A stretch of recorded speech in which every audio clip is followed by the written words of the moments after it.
ॐ अज्ञानतिमिरन्धस्य ज्ञानाञ्जनशलाखया चक्षुरुन्मिलितं येन तस्मै श्रीगुरवे नमः।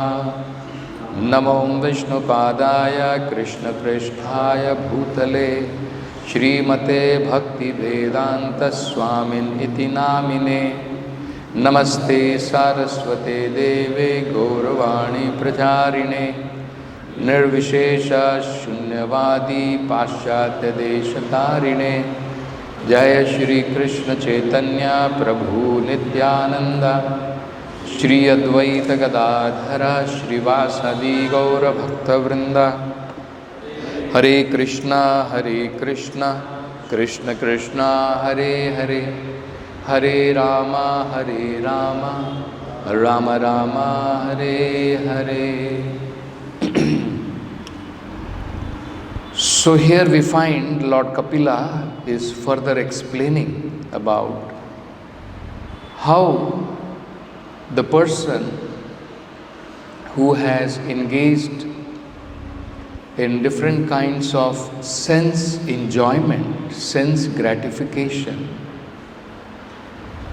what is the final result after he leaves this world? When he is living in this world, although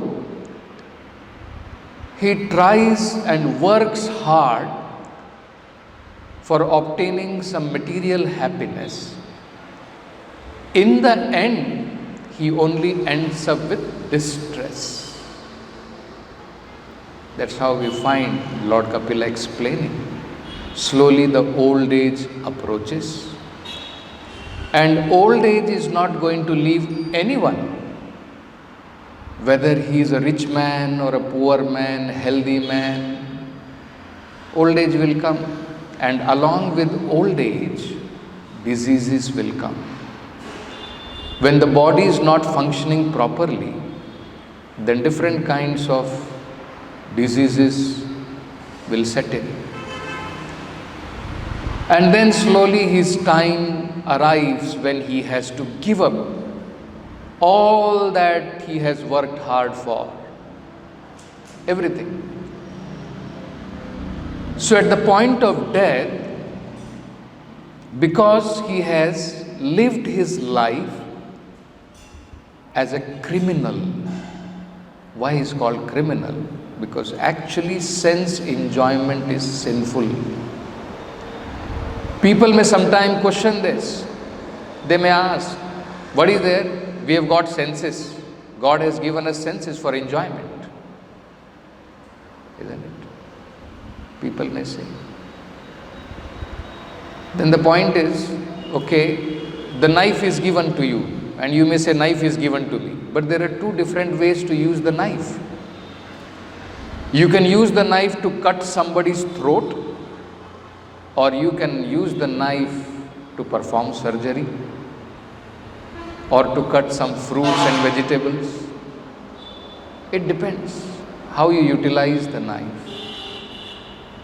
Similarly, just because senses are given, we have to understand there are two ways the senses can be used. Either for sense gratification or for self-realization. So when we control our mind and senses and use it for self-realization, then not only the miseries of this material world in the present life, we will be able to avoid all miserable conditions and get rid of this temporary material world. Whereas, if we utilize our senses for sense enjoyment, immediately we become criminal. This is very important to understand.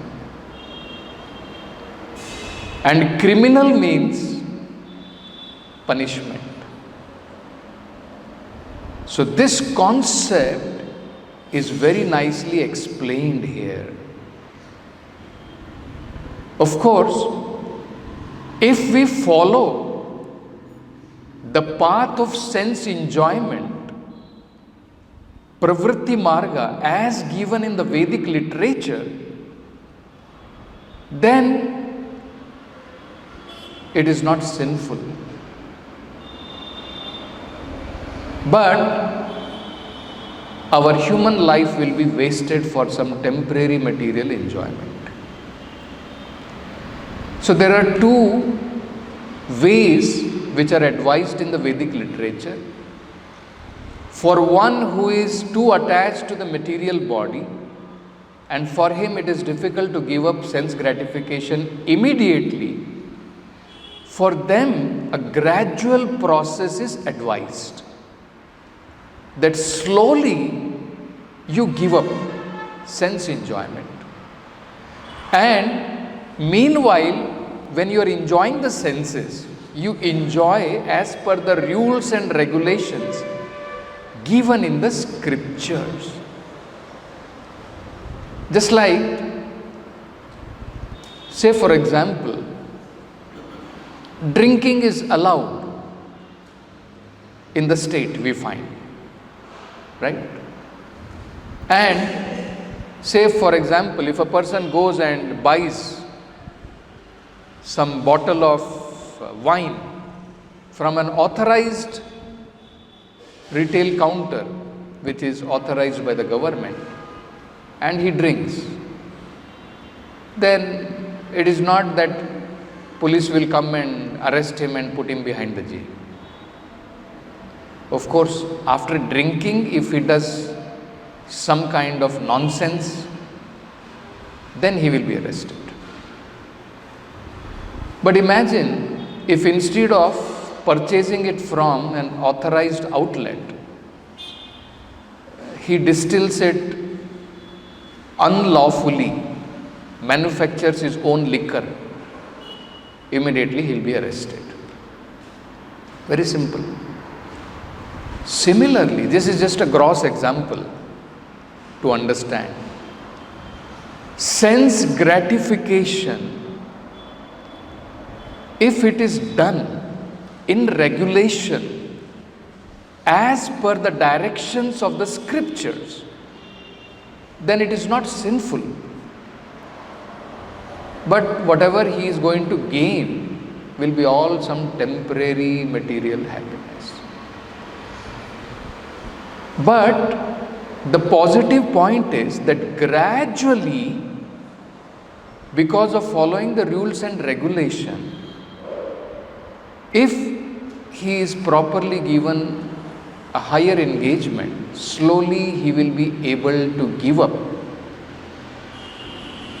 karma kanda and gradually elevate to jnana and upasana kanda, towards liberation. So, sense enjoyment without regulation is criminal activity, it is sinful, and a person immediately comes under the custody of Yamaraj, Yamadutas. So that is being explained here. What are the different kinds of, even before reaching Yamaloka, what are the different kinds of punishment he has to undergo? So we find in the previous verse we saw that the Yamadutas, they come and they bind him with the neck with strong ropes. They provide him a yatana sharira in order to punish him and drag him to the Yamaloka, very far distance. You will find when we read 6th Canto of Srimad Bhagavatam in the life of Ajamila, exactly the same thing is described.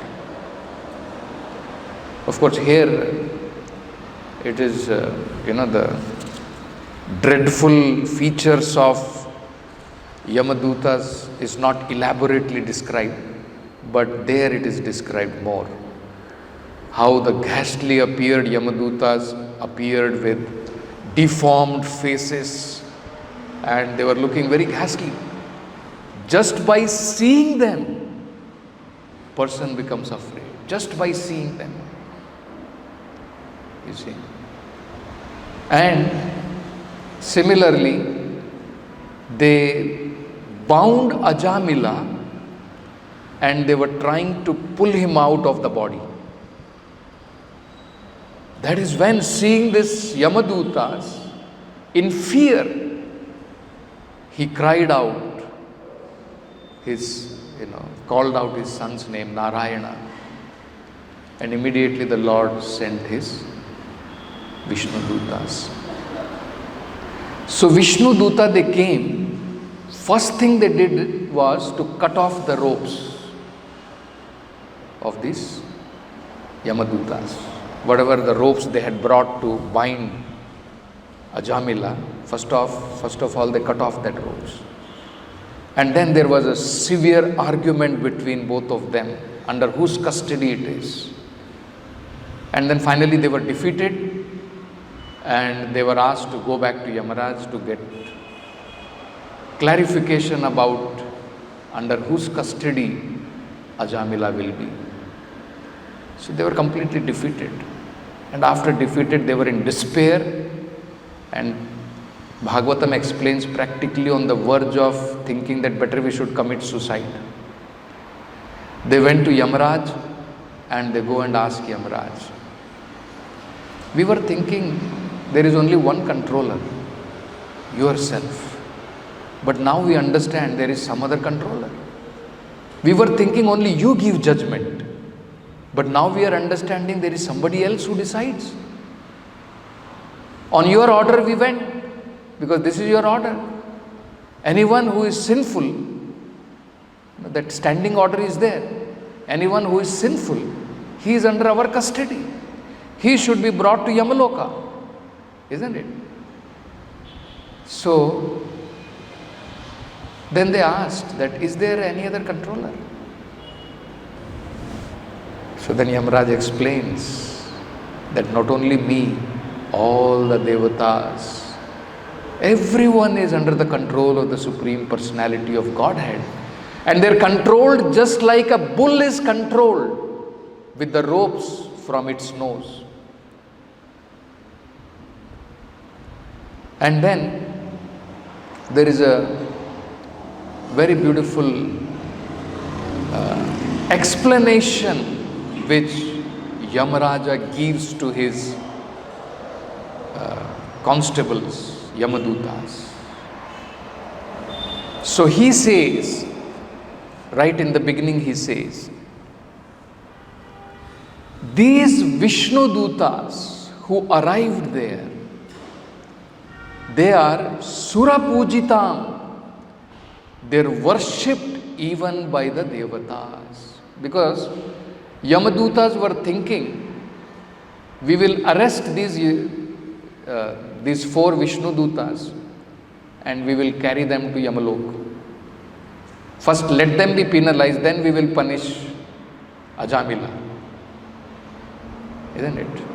Generally this is what will happen. Suppose if police constables are going and catching someone, and somebody else, because they are supposed to catch that criminal, suppose somebody is avoiding them to do their duty, first they will catch him and then they will put him behind the bar and then they will take care of the other person also. So this is what they were thinking, but they were unable to do that. They were helpless, no strength to capture these Vishnu Dutas. So in a very distressed condition they came back, defeated. So then, to dispel their ignorance, Yamaraj is saying, you are thinking of binding the Vishnu Dutas, you don't understand. They are Sura Pujitam. They are worshipped even by the great demigods. They are not ordinary. They are messengers of the Supreme Personality of Godhead. And then he says, Their main important duty of these Vishnu Dutas, just like I have assigned you certain duties to punish criminals, one of the most important duties of this Vishnu Duta is to protect devotees. You see, Yamadutas are meant to punish criminals, and Vishnu Dutas assist the Supreme Lord in actually protecting the devotees. So he uses the word Rakshanti tad bhakti mataha. Bhakti mataha means the devotees of the Lord. Those who are engaged, whose consciousness, whose mati is engaged in bhakti, they are protected by these Vishnu Dutas. And he elaborates, not in a general way, how they are protected. There are different ways Vishnu Dutas protect the devotees. So number one, he says, Parebhyaha, the devotees of the Lord are protected by these Vishnu Dutas from others who may be inimical to them. You see? Just like, say for example, Prahlad. He was a great devotee of the Lord, but his father became very inimical to him. So the Lord or his Vishnu Dutas, they protect the devotee from people who are envious of them or inimical to them. Parebhyaha. Mattaha, from me and my constables, Yamadutas. Devotees are protected from Yamaraj and the Yamadutas by these Vishnu Dutas. Chamartayan, from the hand of the enemies. Atah sarvatah cha, and from all kinds of dangerous situations in the material world. All natural calamities. So Prabhupada there in the purport explains, sometimes devotees are afraid and they ask Prabhupada, Prabhupada, if world war will happen, what will happen to the devotees? So in the purport Prabhupada says, in all kinds of danger, they should be confident of their protection by Vishnu Dutas or the Supreme Lord, as the Lord has promised in Bhagavad Gita. Kaunteya pratijanihi name bhakta pranashyati. Lord has already given that assurance in Bhagavad Gita that Arjuna declare it to the whole world, my devotees will never perish. So even Prabhupada is saying, devotee does not even fear natural calamities. The Lord will protect his devotees. See, so that is very important. And then Yamaraj explains about the glories of devotional service. He says, do not think Ajamila was very sinful and simply just because he chanted addressing his son Narayana, so he is still sinful. So very beautifully he explains the glories of chanting the holy name. So he says, Nama Ucharana Mahatmayam Harehe Pashyata Putrakaha. So he is addressing his constables as Putrakaha. You are like my sons. So he is saying, just behold the glories of chanting the holy name. You see, Nama Ucharana Mahatmayam.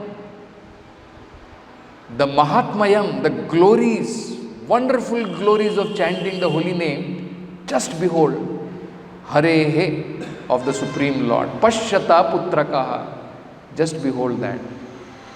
And he's saying, practically he's saying, you have seen the example. So Prabhupada explains, we don't require People, when they say it is all exaggeration, right? That chanting the holy name, you can be saved, all sins will be completely finished. When Haridas Thakur said that, some Brahmanas challenged. That will cut off your tongue if it does not prove out to be correct. So Haridas Thakur accepted that challenge. Yes, let it be. Because he was confident of the glories of the holy name. So Prabhupada is saying we don't require anybody's, this thing. Proof is given in Bhagavatam. With the life of Ajamila, the proof is there. That is what Yamaraj is telling. That you can behold the glories of the chanting the holy name of the Lord. Isn't it? So he is saying, Ajamila api, most sinful. Api means, Prabhupada is saying the word api is used, Ajamila, even Ajamila. Because even Ajamila means one who was most sinful. Ajamila api yeneva mrityupashat amuchyata. Just behold the glory. He is completely relieved from this terrible fear of death.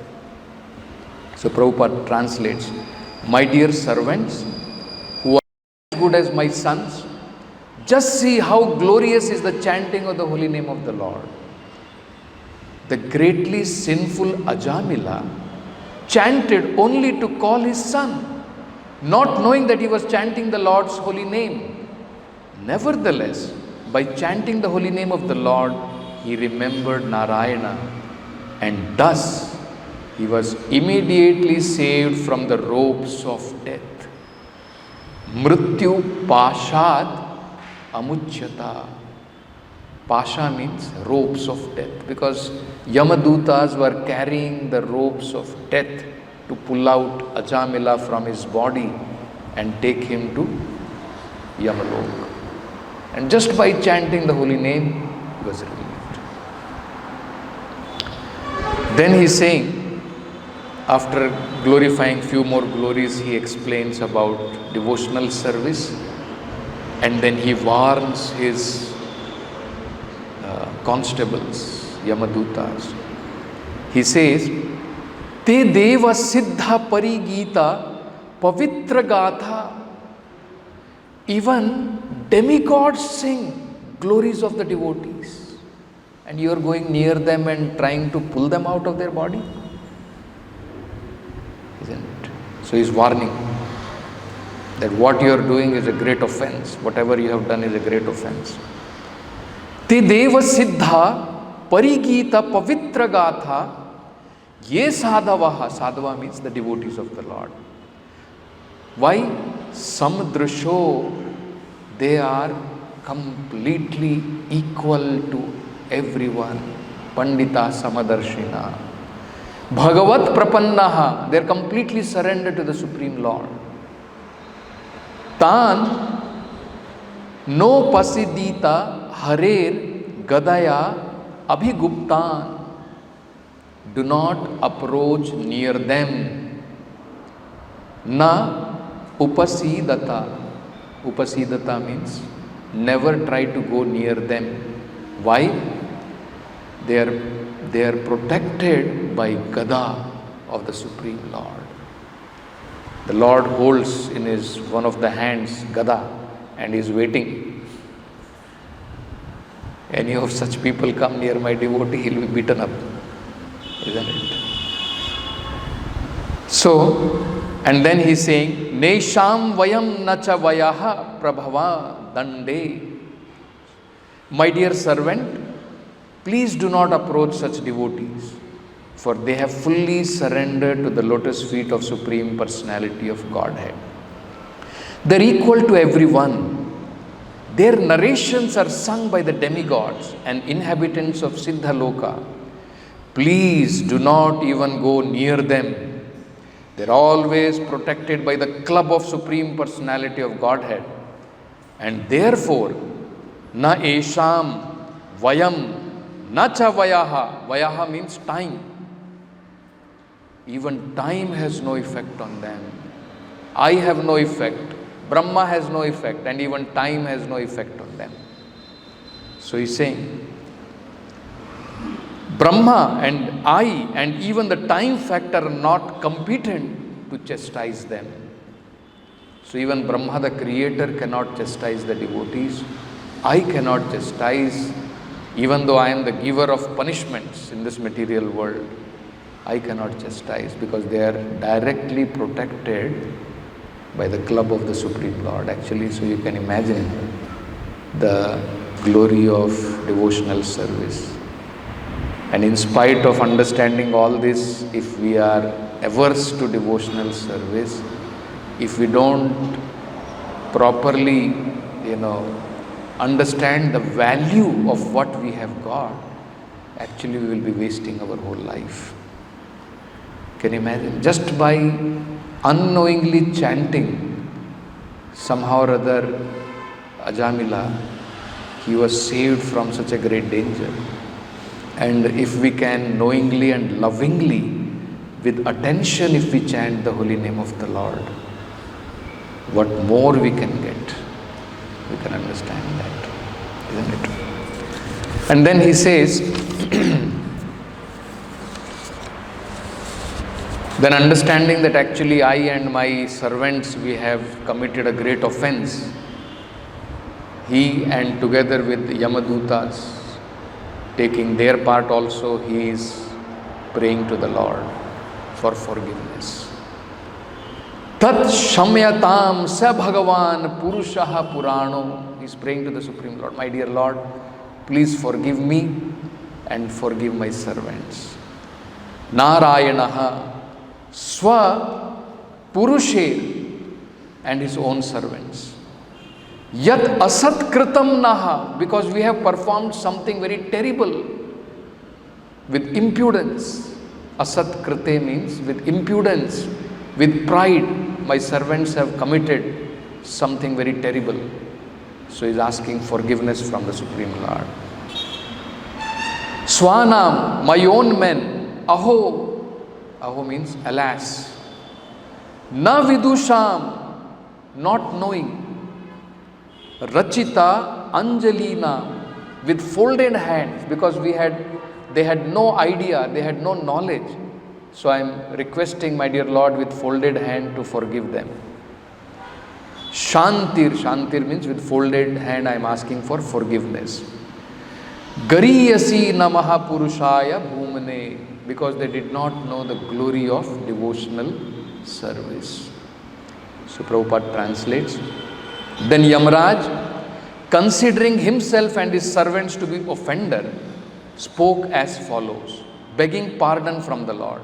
O my Lord, my servants have surely committed a great offense by arresting a Vaishnava such as Ajamila. O Narayana, O supreme and oldest person, please forgive us. Because of our ignorance, we failed to recognize Ajamila as a servant of your Lordship, and thus we have committed a great offense. Therefore, with folded hands, we beg your pardon. My Lord, since you are supremely merciful and are always full of good qualities, please pardon us. We offer our respectful obeisances unto you. So, after hearing all these things, then Yamadutas realized their mistakes. And then Bhagavatam explains what was the effect of understanding, undergoing all these experiences on Yamadutas. So Bhagavatam explains, from that day, Yamaduta took it on themselves and understood never to go even near to the devotees. Rather, Bhagavatam explains they become afraid of seeing a devotee. Just by seeing a devotee, they become afraid. You see. So there it says, Itham, meaning understanding such power of devotional service. Prabhupada translates, Itham means understanding such power of devotional service.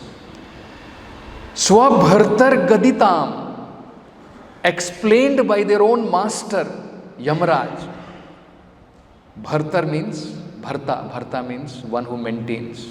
So, Yamadutas are maintained by Yamaraj. So, understanding the glories of devotional service from their own master, Bhagavan Mahitvam, glories of the Supreme Lord, Samsritya, always remembering this direction which was given by Yamaraj to them about devotional service and devotees. Vismitadhiyo, they were wonderstruck in their consciousness, in their mind, they were completely wonderstruck. Yamaha Kinkarate, these Kinkaras, these servants of Yamaraj. Neiva Achyuta Ashraya Janam Pratikshan Kamana, meaning always fearing the Achyuta Ashraya Jana, those who have taken shelter of Lord Achyuta. They were always afraid of him. In what? Drashtum, even to see. Cha bibhati, they are always very, very fearful, even to glance towards a devotee. Tataha paribhrati smarajan. From this incident onward of Ajamila, these servants of Kinkara of Yamaraj, the Yamadutas, are even afraid to glance toward a devotee. And then finally Yamaraj gives them direction. Okay, maybe just 5 minutes we will conclude.